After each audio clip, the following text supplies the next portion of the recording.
Back on the SportsMax zone, the first 5 days of the French Open complete, but not much has changed insofar as the favourites are concerned for tennis's second major of the year. On the women's side, Iga Swiatek appears to hold all the aces, while among the men, veterans Novak Djokovic and Rafael Nadal appear to be standing in the way of a first ever Grand Slam title for the 19-year-old boy wonder Carlos Alcaraz. Here's Ricardo Chambers with a look at how things are shaping up.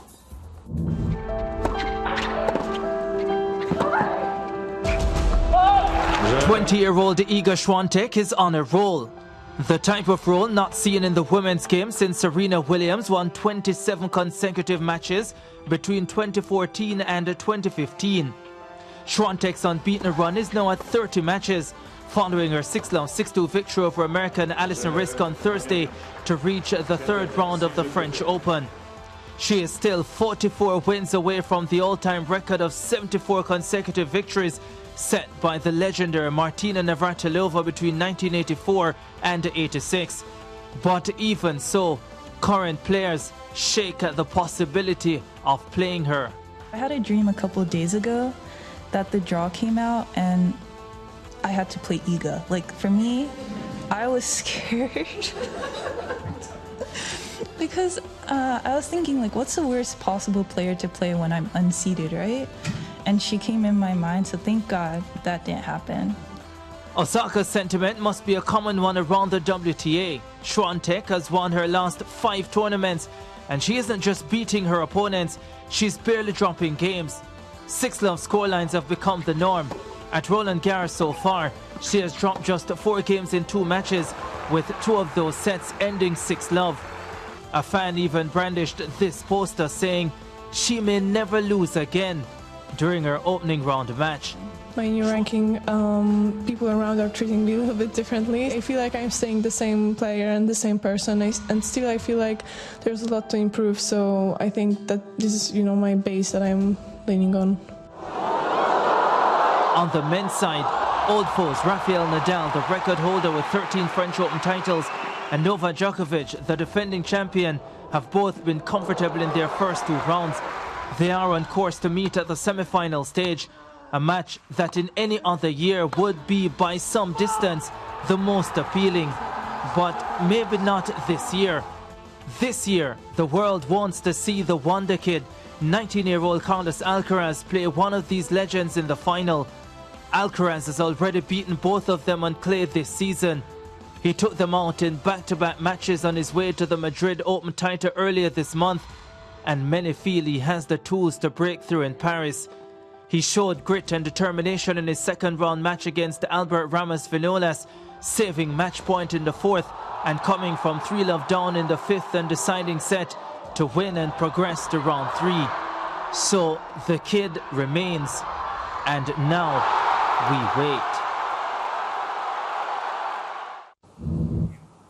Yeah, so where do we stand, Mariah and George, with these newbies coming on the scene, both on the men's and the women's side? Because although Novak is still strong, people widely accept that Rafa and Federer are favorites. Yeah, no, are being sidelined. They've seen better days. Alcaraz, how good is he? Listen, the boy is freakishly good. I've been watching how the wheels of the bandwagon are being pumped up for him. His display at the Madrid Open was rather eye-catching, because to dispatch Djokovic and company in the way that he did suggested that the boy has more than the aptitude necessary to succeed at this level. 19, if he were 17, I'd be worried about him starting to read what people are saying about him on social media. Now, 17 and 19, there's not much difference there, but I think there's an added maturity about him, a cool head. And I think if he is going to, well, clearly, Djokovic and Nadal can't go on for much longer, yeah? Although they've been there forever. But he seems poised now to make that breakthrough, and I would wager a pretty penny on him going all the way in this French Open. I'm saying that from here. Yeah, I'm not waiting until he reaches the I was talking semifinal. to one of my good tennis friends today, an avid tennis supporter, and she said something that made me wonder whether it's because she's a huge Roger Federer fan, why she said it.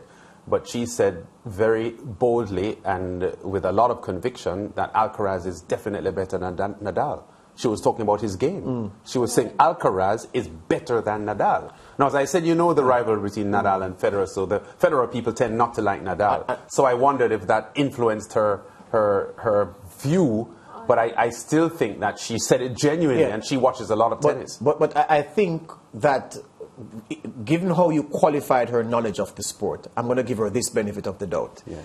I'm going to say she's talking about the Nadal who's playing on this day in sports, meaning this current Nadal, not Nadal's body of work, clearly. Okay. Yeah? But because the Nadal now, listen, I've never seen any athlete squeeze so much out of a broken body. Yeah. The man is screwed up, taped up, wired up, elastic band, and all of those things, and he's still going like a freak of nature. But let me tell you, I've never seen Djokovic and Nadal look more vulnerable at a Grand Slam than this one. Yeah. And that's why I'm going with the youngster. That's why I'm going with the youngster.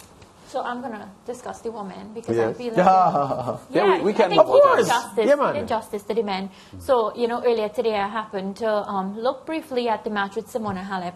And I have to say, despite her changing coaches and stuff, and we discussed that on the zone before, she had panic attacks. That's to tell you how the defeat affected her. And I mean, that's not something to even joke or anything about. But, during the match, she felt like she appeared to be having breathing problems mid-match. So, she doesn't look like the Simona Halep that many people would have felt that, she would have been. And that looks like successful and whatnot. And that I'm just saying that on the basis that when she got Serena's coach, right, everybody felt as if she'd be successful.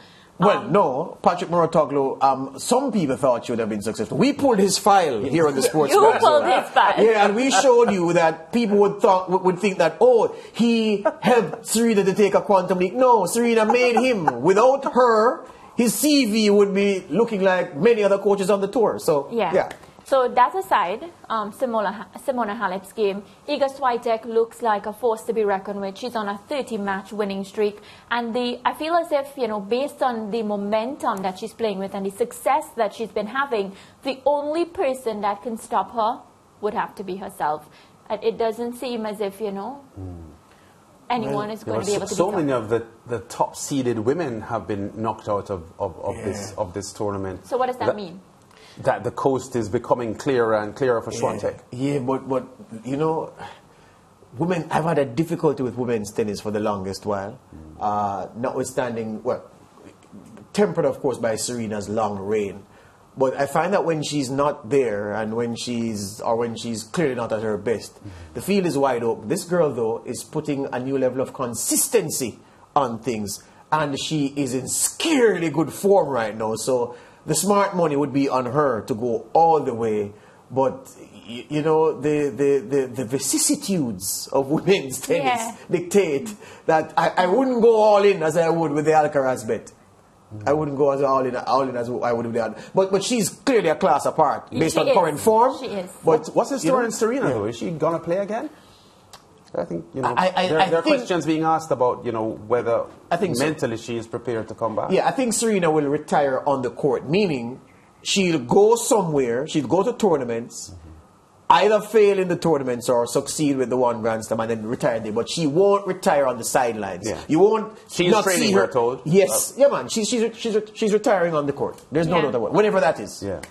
Apparently she's eyeing Wimbledon. Yes. Our producer says she's lining up for tennis Wimbledon. expert and senior producer just said that she's preparing for Wimbledon. He's a tennis expert now.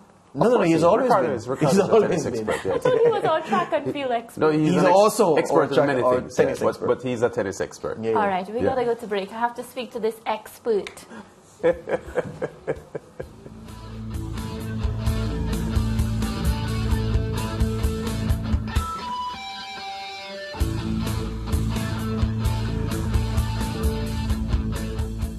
Stay with SportsMax on YouTube and follow us on all social pages for updates, news and entertainment.